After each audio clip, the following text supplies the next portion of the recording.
कराची की सदर लाइब्रेरी, दिन को इल्म का खजाना, लेकिन रात को ये जगह एक ऐसा राज छुपाती है जिसे सुनकर आपकी रूह कांप जाएगी।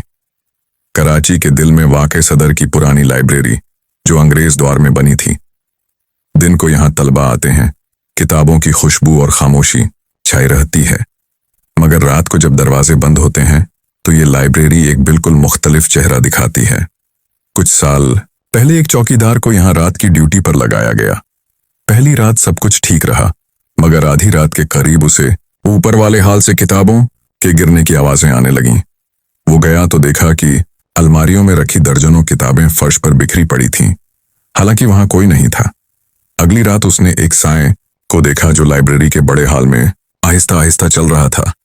जब उसने करीब जा कर देखने की कोशिश की तो साया अचानक गायब हो गया, लेकिन जमीन पर एक पुरानी किताब खुली पड़ी थी जिसके सब्दे पर लिखा था, हमने ये इल्म अपने खून से लिखा, तुम्हें यहां आने की इजाजत नहीं। कुछ दिन बाद वो चौकीदार गायब हो गया। उसकी तलाश बहुत की गई, मगर न उसकी लाश मिली न कोई सुराग।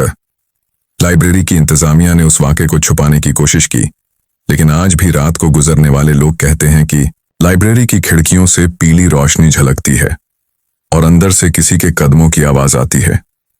कराची की सदर लाइब्रेरी दिन में इल्म का मरकज है, लेकिन रात को ये एक ऐसी दुनिया में बदल जाती है जहां किताबें भी खून रोती हैं और साए जिंदा हो जाते हैं।